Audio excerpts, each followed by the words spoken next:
कर्मों का रहस्य। नूरपुर नगर में विक्रमादित्य नाम का एक राजा था। वो राजा बहुत ही धर्मात्मा और न्याय करने वाला था और वो भगवान का भी बहुत बड़ा भक्त था। एक बार उसने अपने नगर में ठाकुर जी का मंदिर बनवाया और एक ब्राह्मण जिसका नाम आलोक था उसे वहाँ का पुजारी नियुक्त किया। वो ब्राह्मण बहुत ही अच्छा और धर्मात्मा था। वो राजा से कभी भी कुछ नहीं मांगता था। उसके स्वभाव पर राजा भी बहुत प्रसन्न थे और उस ब्राह्मण को राजा के मंदिर में पूजा करते हुए भी कुछ साल बीत गए, पर उसने कभी राजा से किसी प्रकार का कोई प्रश्न नहीं किया। फिर एक बार राजा को एक पुत्र पैदा हुआ था। अब देखना महारानी, हम इसे कितना बुद्धिमान बनाते हैं। इसे खूब अस्त्र शस्त्र की विद्या देंगे।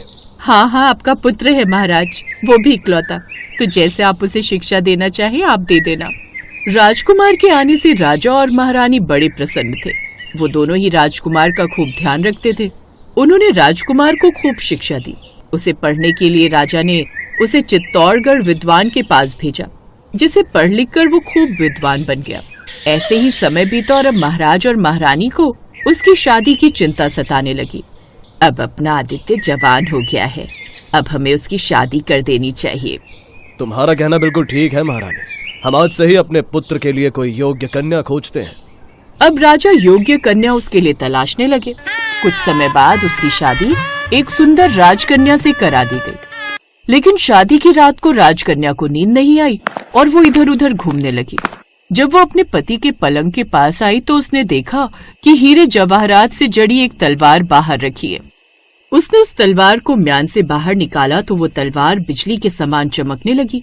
ये देखकर वो डर गई और डर के मारे वो तलवार उसके हाथ से छूटकर राजकुमार की गर्दन पर जा गिरी और राजकुमार का सर कट गया और वो मर गया। हे भगवान, ये मुझसे क्या अन्याय हो गया। लेकिन ये तलवार अपने आप ही मेरे हाथों से कैसे छूट गई, मेरी तो कुछ समझ नहीं आ रहा। लेकिन अब ये बात मैं किसी को भी बताऊंगी तो कोई भी मेरी बातों पर यकीन नहीं करेगा। नहीं, लेकिन अब मैं क्या करूं? तभी उसकी नजर खिड़की के बाहर बने उस मंदिर पर गई और फिर अगली सुबह। किसने किया ये सब? जी, वो मैंने किसी को रात को यहाँ से मंदिर की तरफ जाते हुए देखा था। ये सुनकर राजा भी जल्दी से मंदिर की तरफ जाता है, जहाँ मंदिर में वही ब्राह्मण होता है। तो मेरे बेटे को तूने मारा है? नहीं महाराज, ये आप क्या कह रहे हैं? आप मेरा विश्वास कीजिए, मुझे यहाँ 20 साल हो गए, मैं ऐसा कैसे कर सकता हूँ? मैं तुम्हें प्राण दंड तो नहीं दे सकता, लेकिन जिस हाथ से तुमने मेरे पुत्र को तलवार से मारा है उस हाथ को काटने का आदेश देता हूँ। ऐसा कहकर राजा ने उसका हाथ कटवा दिया। इस पर ब्राह्मण बहुत दुखी हुआ और राजा को अधर्मी मानकर उसका राज्य छोड़कर चला गया।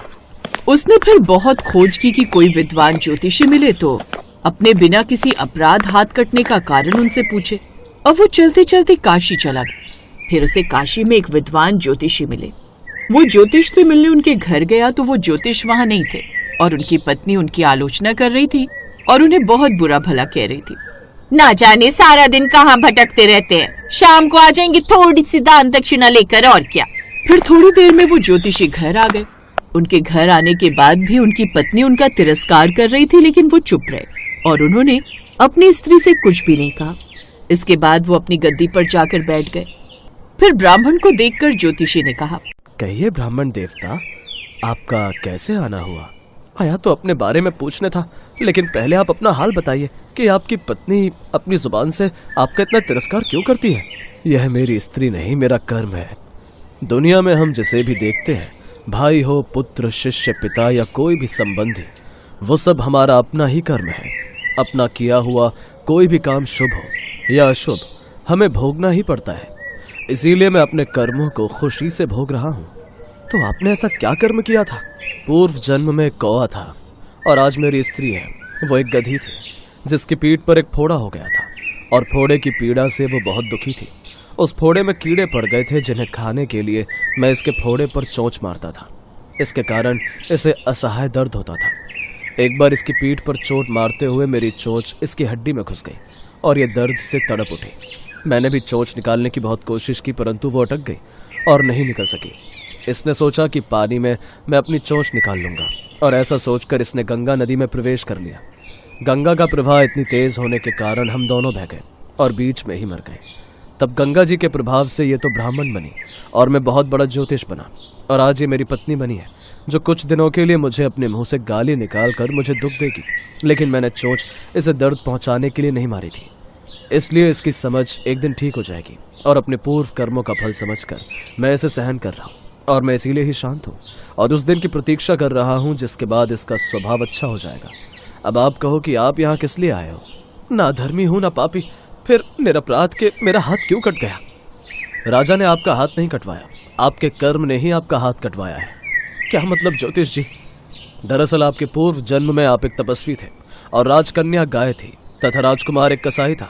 जब कसाई गाय को मारने लगा तब गाय अपनी जान बचाकर आपके सामने से जंगल में भाग गई। फिर उस कसाई को राजकुमार और गाय को राजकन्या का जन्म मिला, एवं पूर्व जन्मों में किए हुए कर्म ने एक रात्रि के लिए उन दोनों को इकट्ठा किया, क्योंकि कसाई ने गाय को हंसिया से मारा था।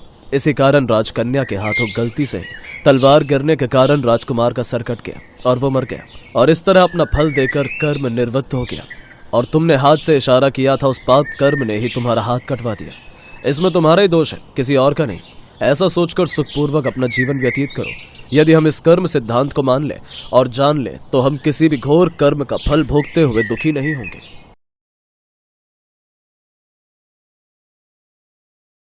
एक समय की बात है, श्रीपुर नाम के एक गांव में रामेश्वर नाम का एक ब्राह्मण अपनी मां के साथ रहता था। वो दिन रात भगवान शिव की भक्ति किया करता था। शिव नाम का जाप सदैव उसके मुख पर रहता था। ओम नमः शिवाय, ओम नमः शिवाय, ओम नमः शिवाय। रामेश्वर बेटा, आज भी तूने मुझे नहीं उठाया, खुद ही उठकर घर के सारे काम कर लिए, खीर भी भोग लगा दी तूने तो। हाँ मां, मैंने सोचा फटाफट से काम करके खीर बना लेता हूं। शिवजी भी खीर के इंतजार में बैठे होंगे। ये लो, भोग की खीर खाकर बताओ कैसी बनी है।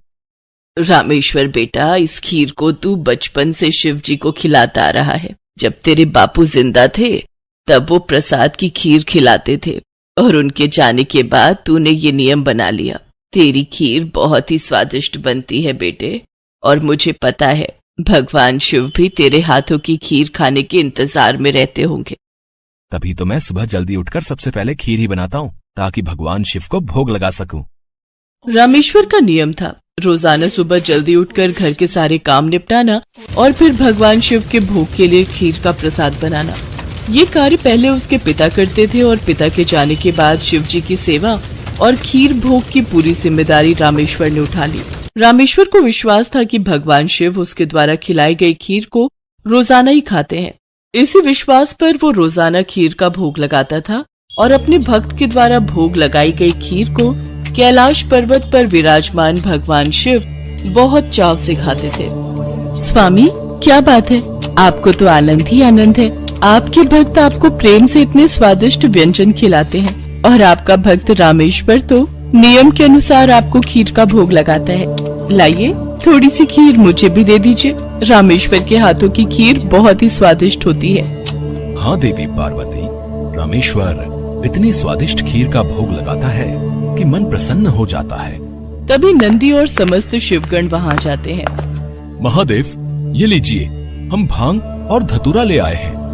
नंदी, अभी तो हम स्वादिष्ट खीर का आनंद ले रहे हैं। ऐसा करो, भांग और धतूरे को वहाँ छोटे पर्वत पर रख दो, हम कुछ समय के बाद उसे ग्रहण करेंगे।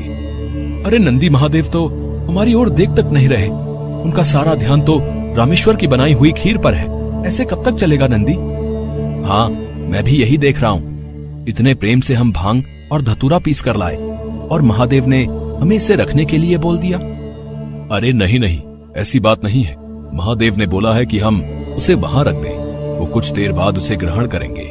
महादेव रोजाना रामेश्वर की भोग लगाई हुई खीर को बहुत चाव से खाते हैं। नंदी, मैं तो कई बार सोचता हूँ कि रामेश्वर की खीर में ऐसा क्या है कि भोलेनाथ सबसे पहले उसकी भोग लगाई खीर को ही खाते हैं, और फिर और किसी तरफ उनका ध्यान ही नहीं जाता।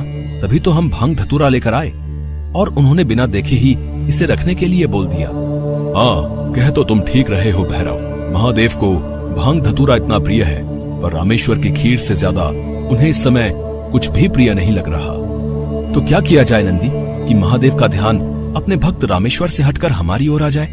एक रास्ता है, नंदी ने सभी गणों के कान में कुछ कहा। उसके पश्चात सभी गण पृथ्वी लोक पर आ गए और सब ने ब्राह्मण रूप ले लिया और सब लोग रामेश्वर के पास पहुँचे। रामेश्वर शिव जी को खीर का भोग लगाने के लिए बाजार से सामान खरीद रहा था।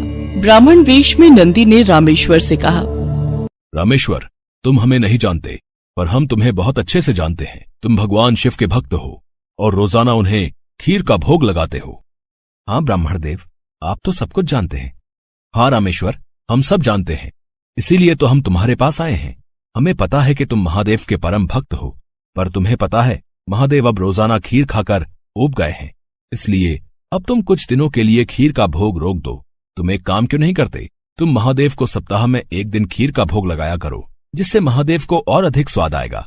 अब महादेव को इतने सारे भक्त पूजते हैं, महादेव भी तो इतने सारे भक्तों के द्वारा दिए भोग को ग्रहण करते हैं, उनका पेट बहुत भर जाता है। अगर तुम उनको सप्ताह में एक दिन खीर का भोग लगाओगे तो उन्हें तुम्हारी खीर का इंतजार रहेगा और वो और अधिक आनंद से खीर खाएंगे। क्यों, हम सही कह रहे हैं ना? ये तो आप ठीक कह रहे हैं ब्राह्मण देव, इस विषय में तो मैंने कभी सोचा ही नहीं।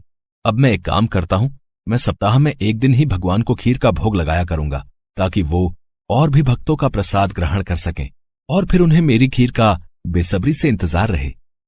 भोला भाला रामेश्वर शिवगणों की बातों में आ गया। शिवगण खुशी खुशी कैलाश वापस लौट आए। अब शिव जी रोजाना रामेश्वर की खीर का इंतजार करने लगे कि कब रामेश्वर उन्हें भोग लगाए और कब वो खीर का भोग खाए। पर कुछ दिनों तक रामेश्वर ने खीर का भोग बनाया ही नहीं, तो शिव जी को खीर कहाँ से मिलती। अब सप्ताह में एक दिन रामेश्वर ने खीर का भोग लगा दिया तो शिव जी ने खीर खा ली। फिर उसके बाद कुछ दिन और खीर नहीं मिली तो भगवान शिव सोच में पड़ गए। उन्होंने अपने नेत्र बंद किए और उन्हें सारी सच्चाई पता लग गई और भगवान शिव को गुस्सा आ गया। शिव जी को गुस्से में आया देख सभी गण उनके समक्ष हाथ जोड़कर खड़े हो गए। नंदी, श्रृंगी, वीरभद्र, भैरव, तुम सभी गण जानते भी हो कि तुमने क्या किया है। मेरे भक्त रामेश्वर के द्वारा भोग में अर्पित की गई खीर मुझे कितनी प्रिय है और तुमने उसे खीर का भोग रोजाना लगाने के लिए मना कर दिया। महादेव, हमें क्षमा कर दीजिए, हमसे भूल हो गई। महादेव, जब हम आपको खीर खाता हुआ देखते थे तो हम यही सोचते थे कि आप हमारी ओर ध्यान नहीं दे रहे हैं। अच्छा, तो ये कारण है, पर तुम सब ये नहीं जानते कि मेरा प्रेम अपने सभी भक्तों पर एक समान है। मैं भला तुम्हें कैसे भूल सकता हूँ? तुम तो मेरे हृदय में वास करते हो, तुम सब तो मेरी ही शक्तियों द्वारा उत्पन्न हुए हो। संसार में मेरा प्रत्येक भक्त मुझे एक समान प्रिय है और प्रत्येक भक्त के हृदय में मैं ही विद्यमान हूँ, इसलिए मेरा प्रेम कभी भी कम या ज्यादा नहीं हो सकता।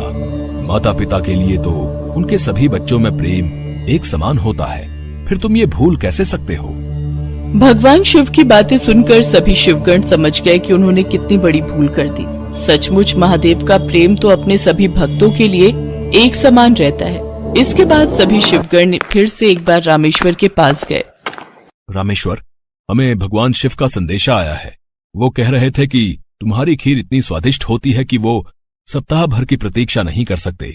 सप्ताह में एक दिन भोग से उनका मन ही नहीं भरता, इसलिए उनकी आज्ञा है कि तुम रोजाना ही उन्हें खीर का भोग लगाया करो। आप सच कह रहे हैं ब्राह्मण देव, भगवान शंकर को मेरे हाथों की बनी खीर इतनी प्रिय है। ठीक है, फिर मैं रोजाना उन्हें खीर का भोग लगाऊंगा। ये सुनकर रामेश्वर बहुत खुश हुआ।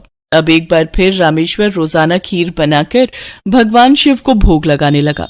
अब तो समस्त शिवगण भी भगवान शिव के साथ रामेश्वर द्वारा भोग लगी प्रसाद की खीर का आनंद लेते और खूब भरपेट खीर को खाते। भगवान शिव और देवी पार्वती दोनों सभी गणों को इस प्रकार खीर खाता देख मंद मंद मुस्कुराने लगे। भगवान शिव ने अपने परम भक्त रामेश्वर को सभी सुख सुविधाओं से पूर्ण रखा। उसके जीवन में कभी भी कोई कठिनाई नहीं आई।